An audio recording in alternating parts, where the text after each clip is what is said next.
mic, and it's got like the thing you can pull down, and it's got the big like sock on it. Are we on?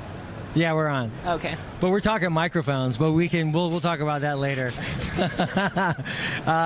Gosh, this is great. This is like the end of the show here, and we have probably the biggest panel we've had so far of folks to talk about cloud native and talk about cloud native storage, and we have some book authors. Yeah. So so why don't we introduce ourselves and start with Clint right here, and we'll go around. All right, I'm Clint Kitson. I'm the technical director for Code, which is the open source initiative at Dell Tech. Awesome. Hi, I am Kris Nova. I work at Heptio. I'm one of the authors of Cloud Native Infrastructure, and I do a ton of open sourcey Kubernetes work in my free time. I'm Justin Garrison. I'm also co-author of Cloud Native Infrastructure and super involved in Kubernetes Community and CNCF. Been here around for a while. Steve Watt. I work at Red Hat in Emerging Technologies, and I work in the Kubernetes multi-cluster and storage segment. Oh, awesome. So I'd like to start with the book authors. So when you guys were putting this book together and you're thinking about all the different kinds of ways you can do this book, because it gets, putting together a book is no easy task. Like we put together these ebooks and it takes months and months and months to do, right? And you go through rewrites and everything else. How did you think about storage in the context of this book when you're writing the cloud infrastructure book? How did it fit? How did you approach the topic? I'm curious about that.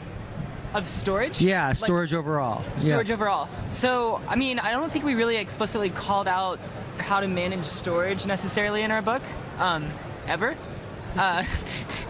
We call out state, but not state. We tried as much as possible to stay with loose patterns, and in cloud native, you are using a cloud, so you're going to use a cloud provider's version of whatever it is, and we try to not call out products as much as we call out patterns. Exactly. Okay. And in dealing with, especially with infrastructure, not applications. Applications typically need more storage requirements. Infrastructure provides that, but you're getting that from a cloud provider of some sort. That really speaks to the change in language, I think, that we're seeing kind of with the emergence of cloud native technologies, where we're starting to see, for instance, I was talking about it earlier, service mesh technologies kind of harken back to TCP/IP in some respects, but it's nothing like that really. You have other terminology that has changed quite a bit. I guess the question then, what for you all, because I am interested in how the container ecosystem is maturing, and how the terminologies are changing. How do you think of then, storage and cloud native kind of in the same, as a concept? Clint, you work with the container storage interface group quite a bit. Yeah, absolutely. I think that we look at Kubernetes. One of the key things that it's doing is it's abstracting any of the infrastructure services right into a common API. And one of those key things that supports applications can be storage, along with networking and compute and everything else. And so that pattern of being able to dynamically manage an application and be able to have portability and a lot of these things that cloud native enables, storage is a key aspect to that. Yeah. Patterns is the key. Patterns is the key here, isn't it? Patterns is one of those terms you hear quite a bit when you're talking about the Kubernetes ecosystem. Right, and at the application or at the infrastructure layer, you just need super stable interfaces to provide you that stuff. So storage interface is one of those things that is providing it, and really, the standard is what you need. Applications can use higher level abstractions on top of that. Mm-hmm. What's the perspective, the Red Hat perspective? What's your perspective on this? I think our perspective, think about, there's sort of two tiers. There's application persistence. So, if you're running your cloud native applications, you're going to often use what the cloud provider offers in their service catalog, whether it's some sort of message queue or NoSQL system or something to do with persistence. I think that's one aspect. The storage seg in Kube doesn't actually focus that much on that. Instead, we're if you want to run Cassandra in Kubernetes, you need a lot more of the lower level services like block, file, and object. And so we focus a lot on exposing those sort of lower level real storage plumbing available to data management platforms, so that applications can then use those data management platforms for persistence. So tell us more about the SIG, then the storage SIG. Well, right, Kubernetes is divided into many different sort of functional areas it's tackling. It's a huge project, right? And so like there's a networking SIG and a multi-cluster SIG, and the storage SIG is just a group of folks that have a mutual interest in sort of advancing the storage roadmap in Kubernetes. We had a face-to-face content I went to like the other day. We were joking around like it's a mini conference. There's like 50 people there. So it's the entire vendor ecosystem, traditional, usual folks that, are here, but also NetApp and, Dell EMC and Red Hat as well. And basically, there's a storage subsystem in Kubernetes called the Persistent Volume Framework. And that group of folks basically works on that and improves that, and as well as like adds like storage operation features like snapshotting and cloning. Really excited about. It's like counterintuitive. I was joking with Clint about this, but we just enabled block storage, which is like counterintuitive because like it sounds like that old school storage, like boring stuff, like but like storage snorage. But actually, like block enables virtualization on Kubernetes for like the KubeVirt project. So you can do all kinds of really amazing things with Kube now, like scheduling containers and VMs. Okay. So I would like to talk about the book you guys wrote. I wish I had a copy of it to show actually right here. Can you tell us about the book? What's the title? What was your approach? What is it that you were trying to do with, in writing it? Who's it for? Sure. Okay, so how the whole kind of thing happened was Justin had reached out to me. He had already kind of started the journey of exploring what it was going to take to write a book and had a little bit of an idea in mind. He knew he wanted to move into the infrastructure space, which is how I think he found me, because that's really what I have sort of been doing for the past couple of years. So we sort of started jumping on calls and brainstorming, and what started out as like a very small GitHub README ultimately over the course of 6 months turned into the book that we were signing just a few minutes ago. Yeah. And I think as far as the audience goes, for me personally, and I think Justin and I have a little bit different like personal reasons why we wanted to write the book. But for me, I really wanted to give infrastructure and infrastructure engineers an opportunity to sort of like swing with the application engineers and really bring this infra layer that could be anything from storage to networking to a virtual machine load balancer, pretty much anything that's going to help run and support your app, and really start writing software as infrastructure engineers to manage that layer. And traditionally, like the DevOps infrastructure people have always kind of been like late to the party. So giving them a head start and like helping them really get ahead was really important to me. For me, it was really about giving back to the community and just leveling up where everyone was at, because there's so many people doing it in ways that I thought was wrong, where the people keep failing over and over again, or reproducing what they have on-prem and just doing that in the cloud. And that's not, from my perspective, how people have been successful with it. How the Netflixes and the Googles and the Amazons. That's not how they've done it to be successful. And so we're really trying to bring people building infrastructure up a higher notch to say, don't do it all these ways. Learn from these patterns that you can see inside of Kubernetes and these other projects. I mean, I read it from front to back, and I thought it was a great book.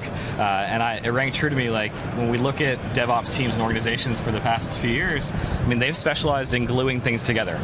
And software is not easy, right? And being able to capture all these patterns and capture like how the pioneers have done things in software like Kubernetes is really going to enable us to build like new technology that's just going to make a difference. So I love the book. It was great. Awesome. Thanks. One of the things I really like about what we talk about in the book, and even solving infrastructure as software in general, is this idea that I've been obsessing over for a couple of years, which is what we call in the book the bootstrap problem, which says like in order for you to manage infrastructure with software, you need to first be able to run that software somewhere in the first place. So like experimenting with different patterns and ideas about bootstrapping your initial infrastructure, to me, like that's like I haven't really seen like the golden answer to that yet. I still think there's like a lot of work to be done in that space, and I'm really curious to see like what the community will like come up with over the next year or two on solving that problem. So what have you, just going back to the book again, one of the things that I've always found in writing, it helps me understand things better. That's one reason I got involved as a technology reporter and covering the enterprise, because I want to try to understand this stuff better, because I just was curious about it. I'm curious what you learned in the process about your own, understanding of the ecosystem overall, and how that has kind of changed your perspectives or built upon it. We had a draft of the book that we basically threw away, which was very project focused, and I think as we threw that away and we realized everything we wrote was out of date already, we realized how much it shouldn't be about a project or a technology. It is about the patterns, and it is about the hard things that we keep solving over and over again. Right. And that was a big learning thing about just what you're focusing on and where you're providing value. And the second thing for me that I learned was cloud native is almost as much, almost more about people and culture as it is about technologies. And if you have the culture that wants a cloud native type of environment, then you will use technologies that it's easier to change the people than it is the technologies, or harder to change the people. Sorry. In the storage thing, are these issues that come up? Well, there's certainly sort of traditional non-cloud native vendors trying to figure out how to integrate themselves into this cool new space.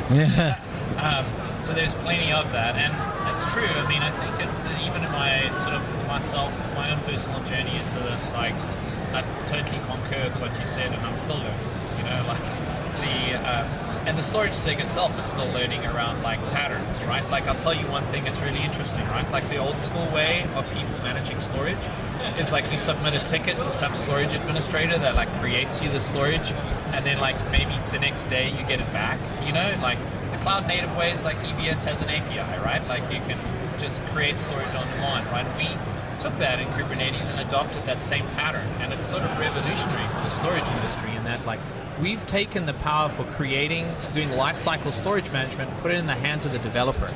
It's no longer the purview of the administrator, right? But that's something that sort of reflects a more cloud native approach. It's like, get the administrators out of the way of the developers being productive. So this really resonates with me. Before I worked at Microsoft, I worked for SolidFire, a really, really successful storage company that went through acquisition into NetApp. And my whole job was to be an administrator for the software engineers who were vendoring and dogfooding our storage systems.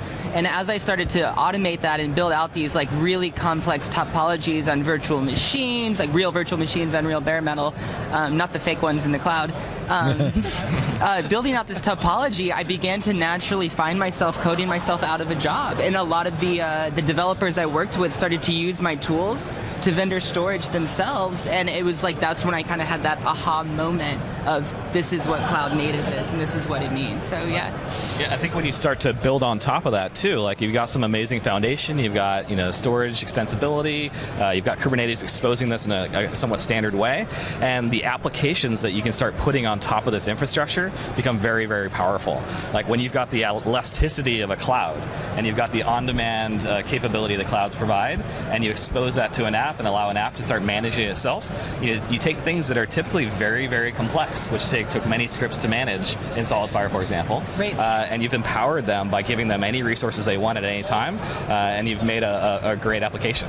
For me, it was like the moment where like it went from a human coming over to me and then me running a script to me getting taken out of the equation and either a human or another piece of software calling my script, and then it was like, what's my job here? I wrote the script and now I'm done, right? Like, so it was really weird.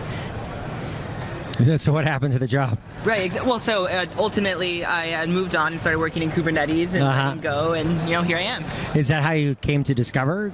I think it was a necessary process part of the journey. Yeah. It was kind of like I had to spend a good year and a half like writing automation tooling for virtual machines, and then when something broke, like going to the data center and like badging in and walking upstairs and like sitting in the cold and like, fixing a server. Yeah. And then so like now like it's like, oh man, something broke. Let me just like destroy it with immutable infrastructure, and then poof, it'll recreate itself, and like I'm done. And like I did all that with a cup of coffee in my hand. It sounds like you're on some Star Wars desolate planet. Oh yeah. I had joked a while ago that DevOps was always about automating yourself out of the job, and cloud native is about declaring yourself out of a job. That's brilliant. That's the line of the day right there. Yeah. Yeah, interesting. So So that there's so many paths to discovery here. I mean, what are some of the newer paths that you're starting to discover now? I mean, all of you, please chime in. I mean, because this event to me has just been a whole new set of discoveries for me around, thinking more about service mesh technologies, or thinking more about storage, or thinking more about the SIGs and how they're working inside, the Kubernetes community, and this idea of a steering group, and and values, and the people and the roles. I'm just curious on where your paths are now. Well, what is it that you're finding, as you kind of make your way, because it's a constant process. I think in the storage space, we've been having a lot of discussions about what is cloud native storage. Just pretty basic. Let's apply the patterns of cloud native to storage and what that means for applications. An area that I think that we're starting to recognize is the world that Steve and I live in sometimes, the block world. That's foundational, I think, to building applications and building some of these applications you rely on that provide persistent services. So when you go to like a big cloud, maybe it's EBS volumes, and maybe it's like DynamoDB that sits on top of that at some point. Like figuring out like how to create the data services that also empower applications is going to be very, very important. So cloud native storage is not the term of 20 years ago from what we thought storage was, spinning disks and blocks. It's more of a progressive thing that encapsulates how any application is going to interact with storing information in whatever way they want to. I think that's a really interesting area that we're focusing on coming up. Mm-hmm. Yeah, I think this is like a very red hat point of view, I have to say, because we're always obsessed with like allowing people to run their applications anywhere, where a lot of like folks are like really comfortable with just being like, I'm just gonna run in Amazon and I'm okay, like getting hopelessly locked in because I get like amazing time to solution with them and their service catalog's amazing. But like we're very focused on like actually allowing you to use like the platform abstractions that Kubernetes gives you to like move your apps anywhere. But the problem with that is you get data lock-in. And I think like this is like a really interesting, this is a thing that like I wake up to like go do every day, is like solve that problem, right? In the community, in the open source community, right? It's like be able to like move your app and the data with it from like Amazon to Google to on-premise, etc., and move around. So I think that's like as far as like paths forward, like I'm psyched to like go work on that problem with the community. It's that portability then. It's that application portability. Yeah. Right. How about you, Kris? What are some of the things that you're learning just here at a show like this, like that help you to provide some retrospective on your own path kind of in this community? I think there's a lesson I've been kind of obsessing over maybe the past 3 months or so, and I've really seen it resonate here, and seen a lot of new ideas come out of this conference, like this week alone. And this is the idea of really starting to explore like what the future of the Kubernetes APIs are and why they're so important. And you'll hear a lot of people draw this comparison against like the Linux API or even glibc, and saying that maybe the Kubernetes API is like the glibc API of the cloud, and that's how we're going to start doing things like managing storage and application portability, or it could be the network layer, or it could be the application layer. Right. But having this API where we're like, I mean, look at it, we have Amazon, we have Google, we have Microsoft, we have Oracle, like all the big names in tech, Red Hat, are all coming together and kind of shaking their head and saying, yeah, this API makes sense. And that's kind of what happened around the Linux API. So knowing that that's going to be here and that's going to scale, the implementation is, of course, subject to change over time. But now we're starting to explore these ideas that like Tim and Ruben were talking about in their talk today about like Kubernetes distributions, right? Like what are the different flavors of Kubernetes and what does that mean? And to me, this is like level 2 cloud native, right? Like we're kind of like going to the next step, where these resources, like the implementation, like it matters and it's important if that's important to you, but really they're all kind of the same and unimportant at the end of the day, because really the API is what really needs to happen. And then you can have a strongly opinionated implementation of that's meaningful to your company or your open source project or whatever. Yeah. Any thoughts? I mean, coming here, I'm just amazed from last year how much the community's grown, and I've been really trying to just engage with the community more and more and make sure that we're onboarding people correctly into this community to make sure that not only do we keep it open to new ideas, and we'll be stronger the more diverse and more people we get into this community. And so I'm really trying to take a step back and remember what it was like 2 years ago to get started. Obviously it's different now because almost every provider has a hosted click a button get Kubernetes. But what are people struggling with now, and trying to figure that out and making sure that we get people into the ecosystem and into the community to be able to give back, and make sure that companies can see the value in giving back to the community and not just trying to fork it and run their own thing, and really gain a lot of information and a lot of knowledge and move things forward by getting all that diverse knowledge and all those different workloads, and making the community stronger and the product stronger. That's what really resonates, I think, for me at least. I mean, in the discussions I've had this week, I've been thinking a lot about values, right? And what are the values of an organization, and how do they reflect upon the organization and their overall mission and their goals and objectives. And that seems to me one of the most critical things right now in the Kubernetes community is, really defining those values, and defining, so when those new people do come in, and when you're kind of considering kind of what your course is in the SIG, or what the course is in the steering committee, there's like this common understanding of what it is you're trying to achieve, what it is that the community is trying to achieve.